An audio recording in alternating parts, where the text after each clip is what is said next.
Hello दोस्तों, आज का शीर्षक है धोखे की कीमत। एक वन प्रदेश में एक बहुत बड़ा तालाब था।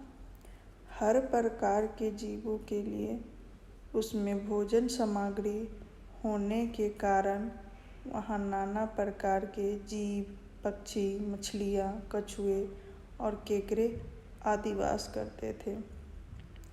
पास ही में एक बगुला रहता था जिसे परिश्रम करना बिल्कुल अच्छा नहीं लगता था। उसकी आंखें भी कुछ कमज़ोर थी। मछलियाँ पकड़ने के लिए तो मेहनत करनी पड़ती है जो उसे खलती थी, इसलिए आलस्य के मारे वह प्रायः भूखा ही रहता।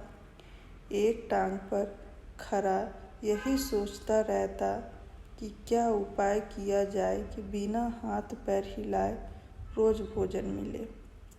एक दिन उसे एक उपाय सूझा तो वह उसे आजमाने बैठ गया।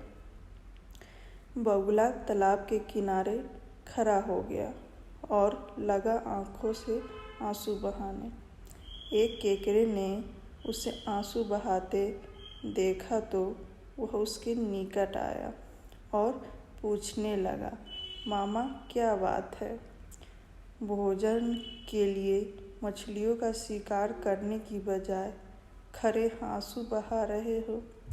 बगुले ने जोर की हिचकी ली और भराए गले से बोला, बेटे बहुत कर लिया मछलियाँ का शिकार, अब मैं यह पाप कार्य और नहीं करूँगा।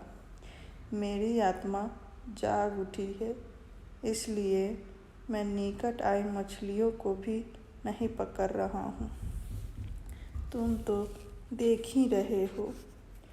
केकड़ा बोला, मामा शिकार नहीं करोगे, कुछ खाओगे नहीं तो मर नहीं जाओगे। बगुले ने एक और हिचकी ली, ऐसे जीवन का नष्ट होना ही अच्छा है बेटे, वैसे भी हम सबको जल्दी मरना ही है। मुझे ज्ञात हुआ है कि शीघ्र ही यहाँ 12 वर्ष लंबा सूखा पड़ेगा। बगुले ने केकड़े को बताया कि यह बात उसे एक त्रिकालदर्शी महात्मा ने बताई है जिसकी भविष्यवाणी कभी गलत नहीं होती। केकड़े ने जाकर सबको बताया कि कैसे बगुले ने बलिदान व भक्ति का मार्ग अपना लिया है और यहाँ सूखा पड़ने वाला है।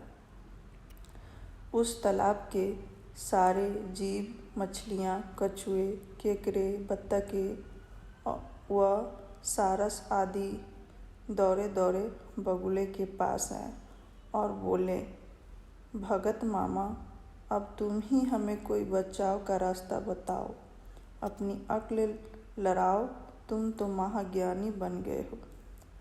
बगुले ने कुछ सोचकर बताया कि यहाँ से कुछ ही दूरी पर एक झील है, वह कभी नहीं सूखती।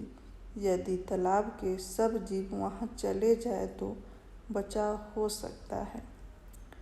अब समस्या यह थी कि वहाँ तक जाया कैसे जाए। बगुले भगत ने यह समस्या भी सुलझा दी। मैं तुम्हें एक एक करके अपनी पीठ पर बिठाकर वहाँ तक पहुँचाऊँगा, क्योंकि अब मेरा शेष जीवन दूसरों की सेवा करने में गुजरेगा। सभी जीवों ने गदगद होकर बगुला भगत जी की जय के नारे लगाए। अब बगुला भगत की पौ बाहर हो गई। वह रोज एक जीव को अपनी पीठ पर बिठाकर ले जाता और कुछ दूर एक चट्टान के पास जाकर उसे उस पर पटक कर मार डालता और खा जाता। कभी मूड हुआ तो भगत जी 2 फेरे भी लगाते और 2 जीवों को चट कर जाते। तालाब में जानवरों की संख्या घटने लगी। चट्टान के पास मरे जीवों की हड्डियाँ का ढेर बढ़ने लगा और भगत जी की सेहत बढ़ने लगी। खा खा कर वह खूब मोटे हो गए। मुख पर लाली आ गई और पंख चर्बी के तेज से चमकने लगे। उन्हें देखकर दूसरे जीव कहते, देखो, दूसरे की सेवा का फल और पुण्य भगत जी के शरीर को लग रहा है। बगुला भगत मन ही मन खूब हंसता।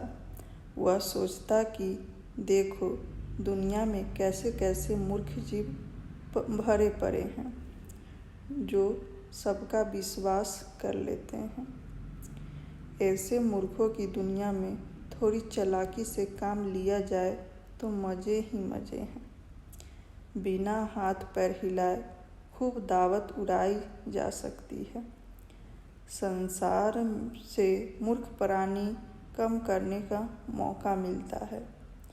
बैठे बिठाए पेट भरने का जुगाड़ हो जाए तो सोचने का बहुत समय मिल जाता है।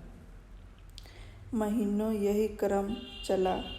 एक दिन केकरे ने बगुले से कहा, मामा, तुमने इतने सारे जानवर यहाँ से वहाँ पहुँचा दिए, लेकिन मेरी बारी अभी तक नहीं आई। भगत जी बोले, बेटा, आज तेरा ही नंबर लगाते हैं। आज मेरी पीठ पर बैठ जा। केकरा खुश होकर बगुले के पीठ पर बैठ गया। जब वह चट्टान के निकट पहुंचा तो वहां हड्डियां का पहाड़ देखकर केकरे का माथा टनका। वह हकलाया, यह हड्डियों का ढेर कैसा है मामा? वह झील कितनी दूर है मामा? बगुला भगत ठा ठा करके खूब हंसा और बोला, मूर्ख, वहाँ कोई झील नहीं। मैं एक एक को पीठ पर बिठाकर यहाँ लाकर खाता रहता हूँ। आज तू मरेगा। केकरा सारी बात समझ गया। वह सिहर उठा, परंतु उसने हिम्मत नहीं हारी और तुरंत जंबूर जैसे अपने पंजों को आगे बढ़ाकर उनसे दुष्ट बगुले की गर्दन दबा दी और तब तक दबाए रखी जब तक उसके प्राण पखेरु न उड़ गए। फिर केकरा बगुले भगत का काटा सिर लेकर तालाब पर लौटा और सारे जीवों को सच्चाई बता दी कि कैसे दुष्ट बगुला भगत उन्हें धोखा देता रहा। इस वीडियो को लाइक, शेयर एंड सब्सक्राइब करें। धन्यवाद।